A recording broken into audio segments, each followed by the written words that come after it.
me try and find, I'm going to make Samantha go to something that Anne sent me.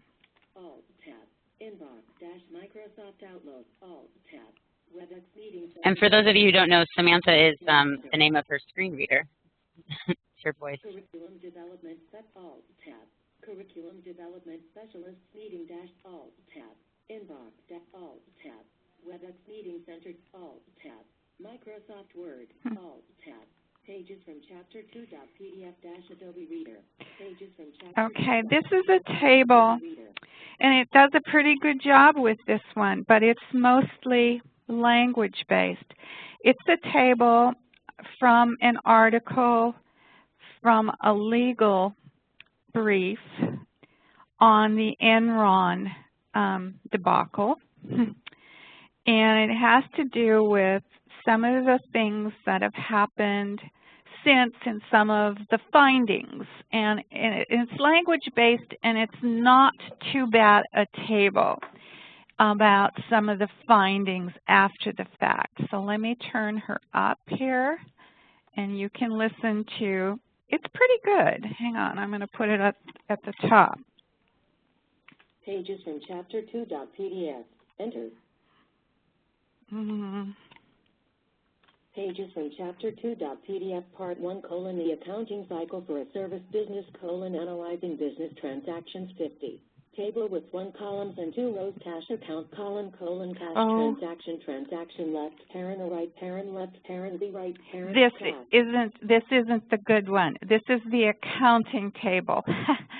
And well, that's an example of a bad one. This is the bad one. And it's a transaction table.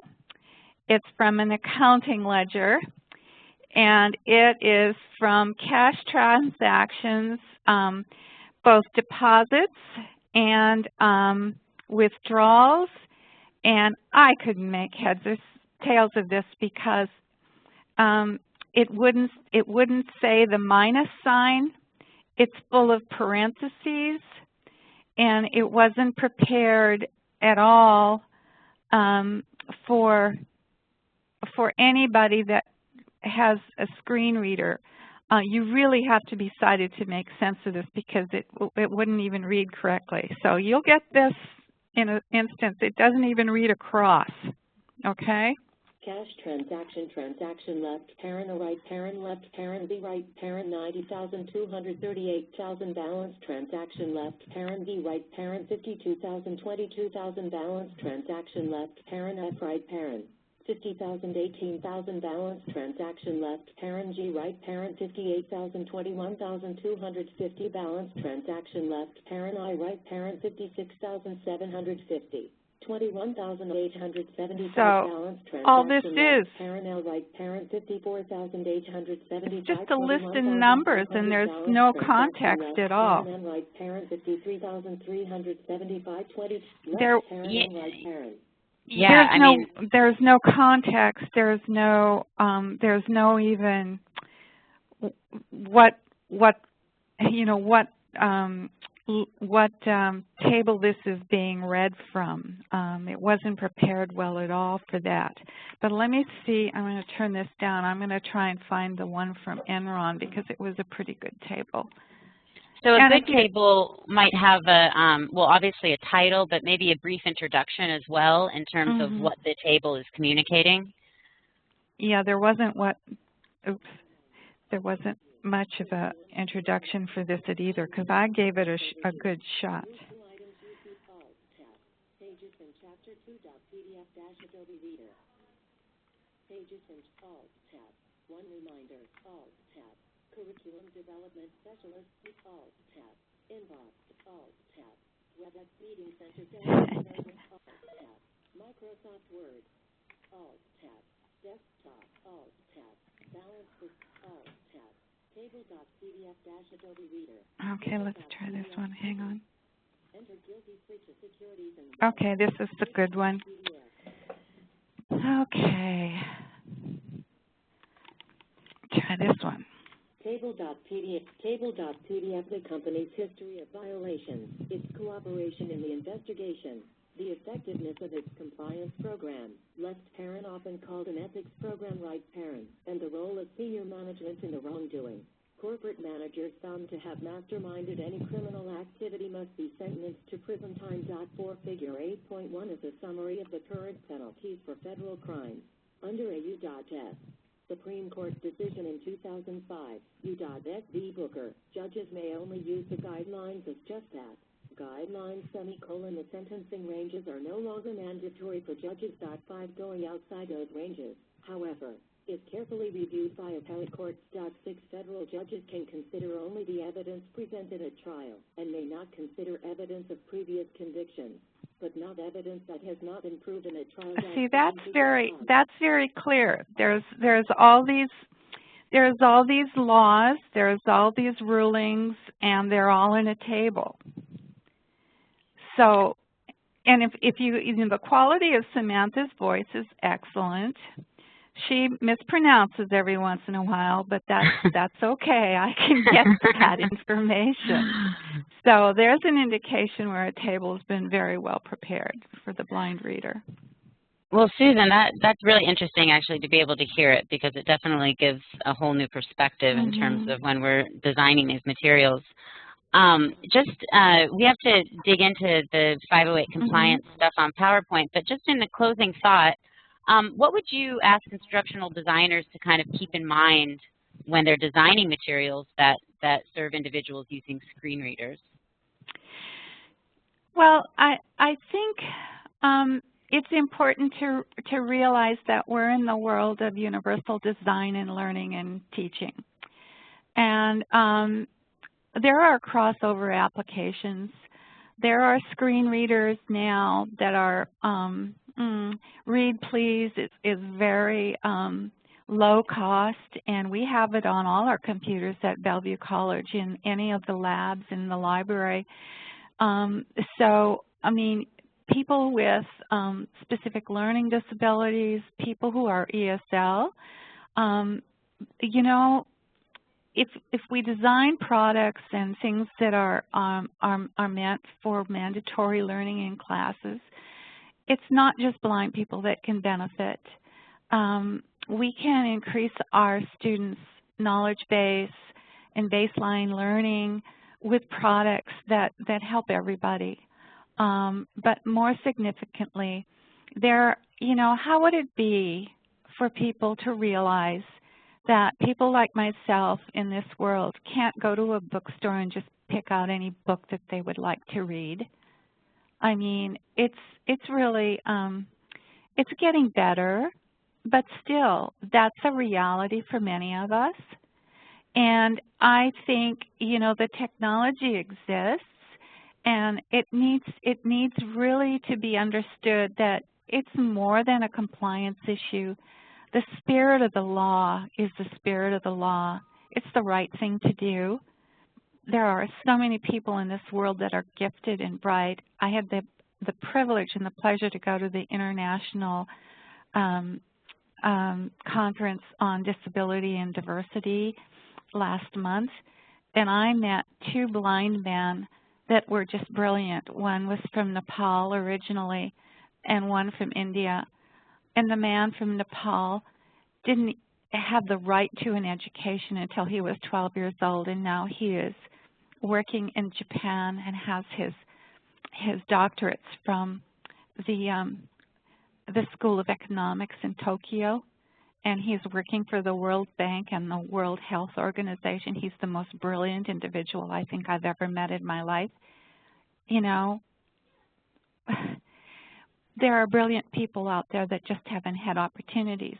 And if technology can give us that, it's up to leadership in education to be more understanding of what screen readers and other types of technology can do for the world and for people in this country. That's all I ask. Thank you, Susan. And yeah, I think that's something really good to bear in mind, that it's not just a compliance effort, but it's really providing opportunity. So thank you very much for taking the time to give us such a crucial perspective on this. And if anybody has any questions for Susan, we have a few minutes. You can just unmute your mic and ask her. So I'll give you all a moment if you have a question. Hi, this is Rachel from Clark. I just had a kind of logistics question. Sure. It sounded like when Samantha was reading that one table, she was speaking very quickly. Is there a way to slow down? Okay. Yes, you can slow down speech. I just get so accustomed to her, and then, you know, there are days I want to speed her up because I'm in a hurry most of the time. Understandable. I was just wondering because I couldn't make sense of how quickly she was reading those numbers. I just wanted to see from a physical standpoint. Okay, thank you. Uh-huh. You can change the voice too. I had Nigel for a while. He's from British accent, but he drove me absolutely bloody crazy, so I had to change. Any other questions? Hi, Susan, this is Vivian. I hope I don't have too much background noise here. I just want to say thanks. That's good. I'm in a Starbucks. Some days I can't stand to be at home, and I just have to be working out. And anyway, I really appreciate what you've just been talking about, because it is so, it's just so easy when you can see things to not be able to explain them.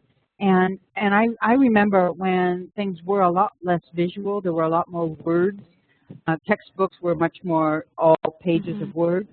And oddly enough, I can see where that's actually kind of an advantage for some people, where because the words could be read and heard, as opposed to trying to see a lot of graphics. Yeah. So I just want to say thank you for helping me understand. Yeah, my autism students have a really hard time with busy pages too. So, you know, it's not just the blindness thing. There are a lot of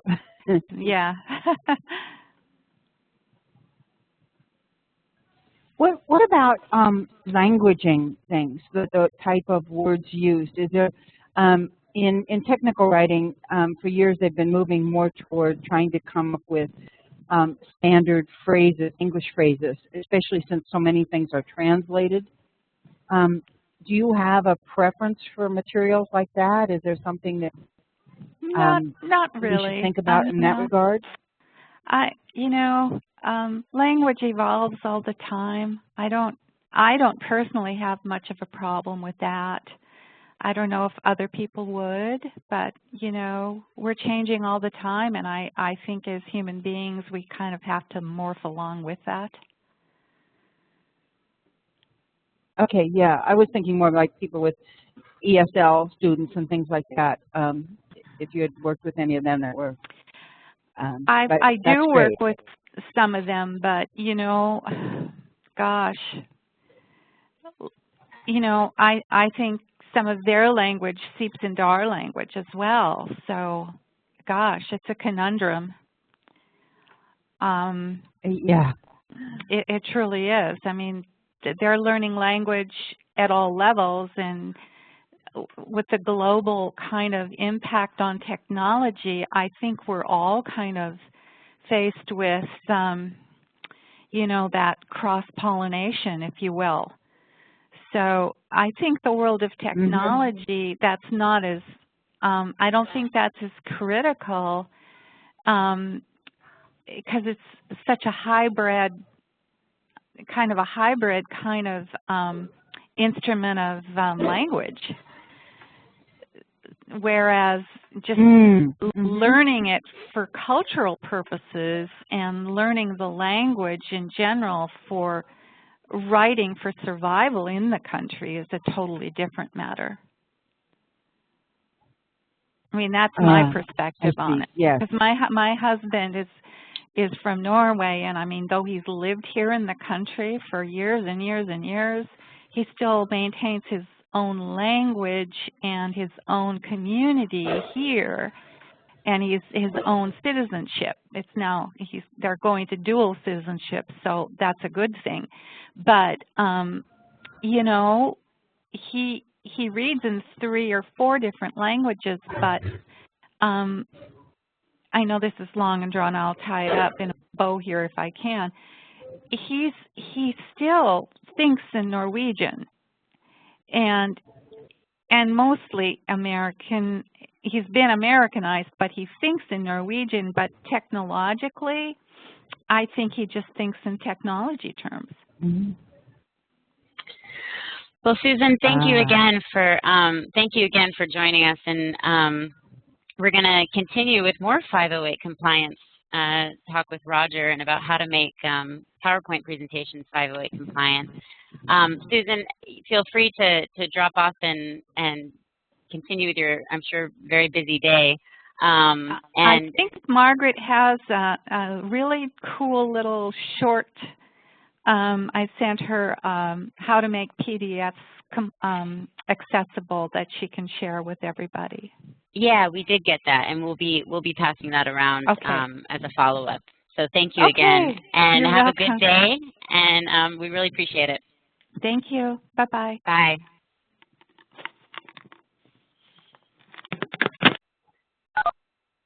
Okay, well, great questions, you guys. I don't know about you, but that was really interesting for me to speak with her last week and just kind of get a bit of perspective on why 508 compliance is there and why it's a grant requirement. So without further ado, we're going to have Roger speak a little bit more to how to make PowerPoint presentations 508 compliant.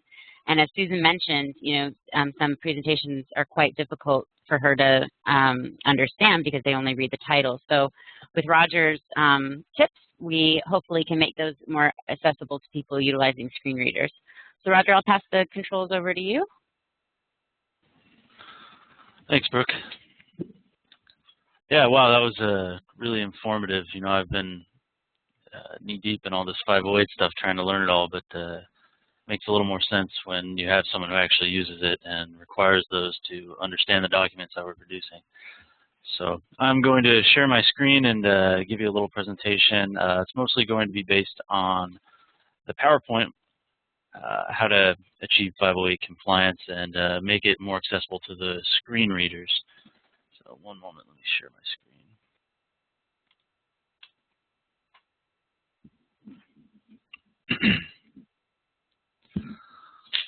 Okay. All right, is everybody able to see my screen? Yes. Cool. Okay. I'll get back to the start here. So, as I said, I'm going to be showing you some PowerPoint stuff, but there is some overlap amongst the different documents. These are going to be up on HIT Education. I'm going to try and get them onto the website by the end of the day, so you guys can check them out there too, and briefly see them here as I share them on my screen. As I said, there is going to be some overlap amongst, if you remember from my previous one a few weeks ago, the Microsoft Word 508 compliance webinar. There are some overlapping ones. I'll go to my next slide here. For example, the 1.3, you can't use flickering, flashing, or animated text. Qualified URLs, got to have the HTTP : / or whatever prefix is needed. It can't just be www.whatever.com. Before you send out the document, got to make sure it's valid. Got to turn commenting off, viewing off. So moving on to more 508 related things. The alternative text, Susan had mentioned that, when there's an image, it doesn't read the text in the image unless the user sets the the creator sets the alternative text. So I'm going to show you how to import one here in PowerPoint, and then it's an image with some data in it here. So let me make this a little bigger. And there's kind of a balance. You have to look at it and kind of imagine it. You heard how her screen reader read it, and if it's too verbose, it's just too much information. So too little, I'm pretty sure you guys can see this down here. It would just be, labeling it parts of data governance. This is an image, so this isn't actually text I can edit using this. It's just an image file, but the image does contain text. So we need to set an alternative text tag so the screen reader is able to interpret it and convey that to the person using a screen reader. So too little, as I said, would be just parts of data governance. It kind of tells it what it is, but it doesn't actually say what it is, what these other data pieces are. Too much, this is my personal opinion here, would be really getting in depth about what the image actually looks like. This is an image showing 9 parts of data governance on a light blue circle with black lines, the words data governance in the center. From the top, listed moving right, and then it starts listing them. Personally, I think this would be just right. It's image showing the parts of data governance, and then it lists all 9 here. So I'd like to use this here as my alt text. I'm going to copy it. And what you do is you right-click on the image, you go to Format Picture, and over here in the left bar, you click on Alt Text, give it a relevant title, such as Data Governance, and then put in your alt text. So that is now set. Now when the screen reader reads it, it would read alternative text, go down this bullet point list of hers, or of the document, and then it would read over, and instead of just saying graphic, it would convey what it is, parts of data governance, and then describe the parts of it. So another important part, meant to mention this earlier, important aspect of PowerPoint is all slide text must be viewed in the outline view. This allows the screen reader, for the user of the screen reader, to kind of jump in between and find the slide easier and find the main points of it without having to get into the slide. This allows them to jump through it. So over here up in this left bar, you click on the outline view. And if you can see all the text here, the screen reader can interpret that and convey it in a quick manner to the user. See, it has all that. It won't list the graphic text and the alt text. They would have to go into the slide to see that, but that's to be expected. So an incorrect example is, you can see I have created text box using these using the insert tool and the text box tool, where you just click and create one. Oops, let's get rid of that. So these have just been created rather than using the actual layout provided by PowerPoint. So as you see over here on the left in the outline view, it doesn't show up. It doesn't read that because they've been custom boxes and it doesn't show it. That is not 508 compliant. So to achieve compliance, we can right-click here, go to the layout to access these styles. We've got several of them. Most of these should be able to do what you need to do. So in this case, I have a title and some text boxes, so I probably want 2 content. So then I can click this text, drag it over into the boxes, and get rid of those arbitrarily created ones. And now, as you see, it shows it here on the outline view. And the screen reader will be able to make much more sense of it now. All the text boxes still remain. They don't have any text, so they would be ignored. So that's just an example of how you can create it. You really want to stick to using these layouts that they have provided for a variety of reasons. I'll touch on some of them a little bit later, but more so because it keeps the formatting consistent. Screen readers will know what to expect with these kind of layouts. So it's best practice to stick to them and not just create text boxes wherever you want them, but instead, use the layout and then size it and do what you need with it based on that. So another common element in PowerPoint is you're going to have data tables. And there's a couple ways to create it. You could go to Insert Table and use this little tool to size it up whatever you need. Or if you already have this placeholder content box, you can just click on the table right here. It'll ask you in this little dialog box here how many you need. Let's just say 3 columns, 5 rows. Goes ahead and creates that for you, and you can put whatever text you need to in it. Like so. You guys get the idea. That is how you would accurately create a table. All PowerPoint tables, they have to be created using the tools provided in PowerPoint. You can style them if you need them here. You can't just copy paste it. Well, you can, but you have to do it in the method I'm going to show you now, importing data tables. So I have a sample Word document here. This is you guys might recognize this from the last time. I have a sample table here, how you would create one in Word. So say I want to push this data over to PowerPoint. I select my table, copy it, and I notice it has 3 columns, 4 rows. So I can go over here, create 3 columns, 4 rows, click OK. go up to the top cell, paste it in. And now it is compliant. You've got the data there. It's styled the way it should be in PowerPoint using PowerPoint to create it. And you could do the same from Excel. Just copy your table, paste it in like so. That's definitely how you want to do it. And you know, you look at these in the way that these are all set up, and for the people who are able to see, they might look a little bit boring. But if you've styled it correctly, or excuse me, created the layouts correctly using these preset layouts, you can then go to the Styles tab via Design, and you can test out all different styles and make it look the same. But if you notice on the left here, it maintains all the content the way it should and just styles it correctly. So I'll just click this one. It looks nice. And it creates it, keeps it all consistent, makes it look nice, and still is readable by the screen reader without having to convey all this other data, like you know, dark brownish color title header. It just knows to ignore that and creates only the readings for what matters. So those are just some quick tips on how to achieve compliance, 508 compliance in PowerPoint, and allow screen readers and people like Susan to be able to actually interpret this. There's a lot of you know, poorly done PowerPoints. For example, here's one that we used for something, and this wouldn't convey, you know, to us it's easy to see what it's trying to convey here. But go over to outline view, and you can tell all these have been created in custom text boxes. So nothing shows up in the outline view except this one. You know, so as far as the screen reader is concerned, all this is one slide that says resources to create a health information technology workforce, so and so.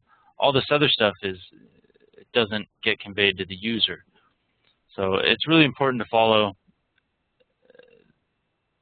these rules, I guess, to allow the screen reader to convey the data to the user. So that's what I've got for you guys today. If you have any questions, feel free. Let's see.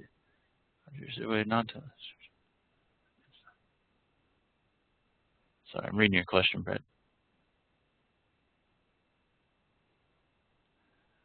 Non-templated elements, structure elements in PowerPoint. You know, I'm not too sure. All I can really tell you is to try and stick to those layouts they provide. And if not, you know, you can still manipulate. Here, let me get out of this one. You can still manipulate them. I guess what exactly do you mean as structural elements in PowerPoint?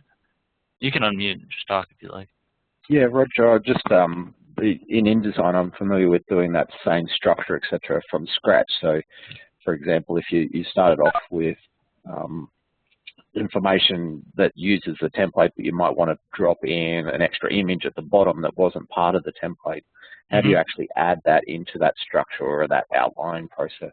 Well, if it's just an image, all you would do is you can put the images anywhere. Like I could drag this over here, resize it, do whatever I want. The template just came with it, and I just changed it. So then to do an image, you would just right-click on it and do the alt text as I showed, and put whatever you want. The screen reader will make sense of that. Based on the placement, you know, I actually don't have a screen reader I'm able to use. There's one that comes with Windows, but it's pretty difficult to use, and I don't believe that's the one that she was using. She called it Samantha, but I think that was just a voice. I'm not sure what actual screen reader software she was using. There's ways to tab through them, and I believe the users get pretty adept at using those. But for the most part, if you want to add an image, you can just throw it in and create one. What about like another text box? If, for example, you want an additional text box at the bottom, is there a way to slot that into the outline? Or is there a way to manipulate the reading order of that outline? So, for example, you might want the left-hand side box read before the right-hand side text box. You know, I'm not sure if there's a way. There may be other options in there. I've not got an answer to that. I'm not sure. I guess that would have been a good question to ask Susan if there is anything that does that way. But Roger, what about, you know, on the side in your outline view, say slide 2, it says duplicate requirements, and there's a tiny little 1 and then a tiny little 2. can you right-click on those and change the order like you could in a it looks like in you could. say when you're creating the PowerPoint slide, you know? Because I'm you wondering drag if, Brett, maybe the answer to your question, like, you know how you can change order when you're creating it? I wonder if then you just would change that order to change the order in the outline. Does that make sense? Yeah, I get what you're saying. You can't drag and move them. Oh, well, looks like I just dragged that, but it changed it there as well. It changed it on the page. Yeah. You know, I'm not sure if there is. I'll do a little research into that and see if I can find a way to do it. But yeah, as far as right now, this is the best I can give you is try and stick with those styles. And then just the other question was, I'm assuming that when you know if you save the PowerPoint document as a PDF, it would just pass that outline structure through to the PDF and make that 508 compliant. Yes, I believe it would. We can save as Adobe PDF. Do you want to make sure? Just put this on the desktop.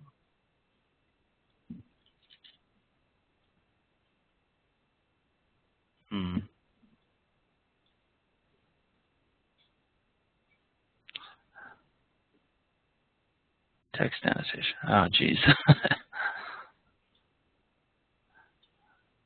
I'm just going to try this other method.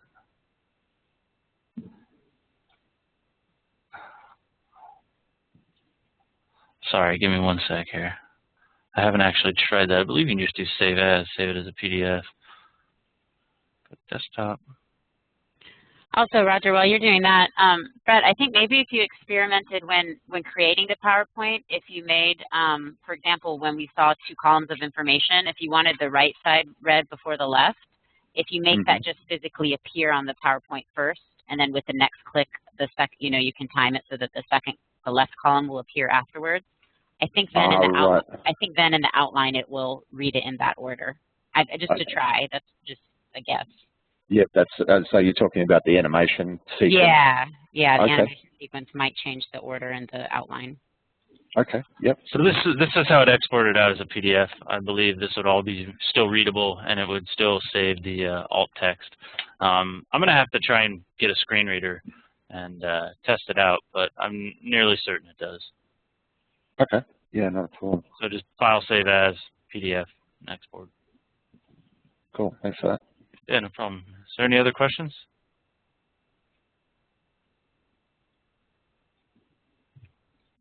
Okay, well, I hope you guys found it useful. If you do have any other questions you think of after the webinar, always feel free to email me. I will be putting these documents up onto hiteducation.org. I'll send out a link once I get that posted. I got a few more things I got to do, but I'm hoping to get those up by the end of the day. So that's what I've got for you guys today. I'm going to end my screen share. Thanks. Oh, yeah, no problem. Yeah, I mean, I don't know. It's very useful. Cool. Especially because I think I've been ignoring all of this. I haven't had to develop any PowerPoints, and now I'm going, oh my gosh, everything. What I will need to know is PowerPoints in the course that are not part of the infusions, do they also need to meet these standards? I believe. Vivian, go ahead. Yeah. I can take it offline. Just for the only thing that needs to be 508 compliant is newly developed materials that you're that you're developing under this grant. Okay, are we off the hook then for ONC materials? Yeah, so that goes for ONC since they were developed under another grant. Okay, great. Yep, thank you. I appreciate that. Yes, okay. Alrighty. Well, I'll pass it over to you, Brooke, and if you have anything else, thanks for listening, guys. Again, if you have any questions, always feel free to email me. Okay, thank you, Roger, and thank you, everybody, for joining in. And yeah, if you have any questions about 508, contact Roger, and anything else, Nicole and myself and Margaret are here to answer. So thank you for joining us, and we'll see you in a couple weeks. Bye. See you next time.